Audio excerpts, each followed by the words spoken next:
যে আশা, যে আকাঙ্ক্ষা, যে স্বপ্ন নিয়ে সেই সুদূর ইংল্যান্ড থেকে বাংলাদেশে এসেছেন ইলমান মতিন এবং একই সাথে ইটালি থেকে আব্দুল কাদের, তাদের সেই স্বপ্ন কি পূরণ হবে?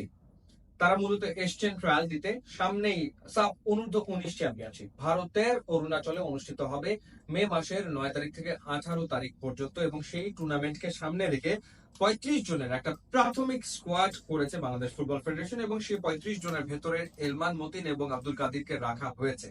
তারা এসে ট্রায়ালে অংশ নিয়েছেন এবং দলের সাথেই আসলে তারা রয়েছেন।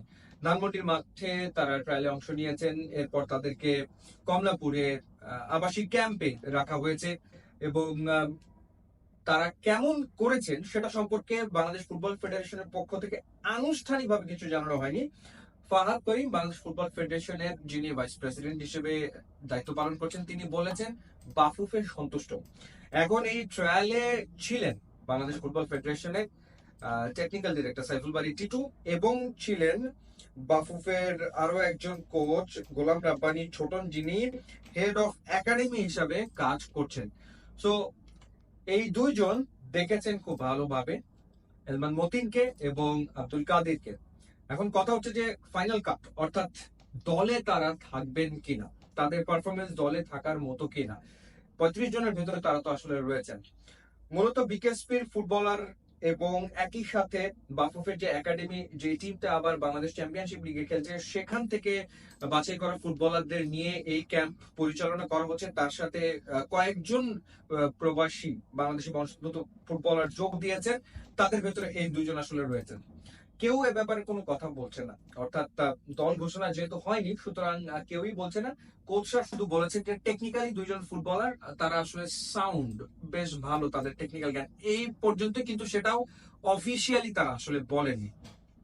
দল ঘোষণা হলে আমরা বুঝতে পারবো যে তারা আসলে দলে থাকছেন কিনা, এবং সাফ অনূর্ধ্ব 19 চ্যাম্পিয়নশিপে বাংলাদেশের জার্সি পরে তারা মাঠে নামবেন কিনা।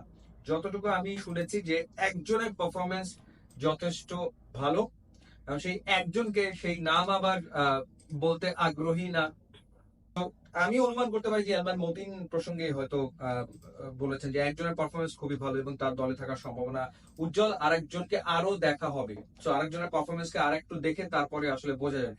তো এই দুজন থেকে একজন মোটামুটি ভাবে আসলে জায়গা করে নিতে চলেছেন স্কোয়াডে, বাংলাদেশের স্কোয়াডে একজন জায়গা করে নেবেন আন্ডার 19 স্কোয়াডে, এবং আরেকজনও হয়তো জায়গা করে নিতে পারেন, কিন্তু তার আগে হয়তো তাকে আর একটু দেখা হবে বা বিবেচনা করা হবে। সুতরাং অপেক্ষা করতেই হচ্ছে, এবং দেখাই যাক। শুরুতে যেমনটা বলেছি, যে স্বপ্ন নিয়ে এসেছেন এলমান মতিন এবং আব্দুল কাদের, তাদের সেই স্বপ্ন আসলে পূরণ হয় কিনা। আমাদের শুভকামনা থাকবে এই দুজনের জন্য। ইউটিউব, ইনস্টাগ্রাম লিঙ্কে আসলে খুবই খুশি হবো। And thanks for watching.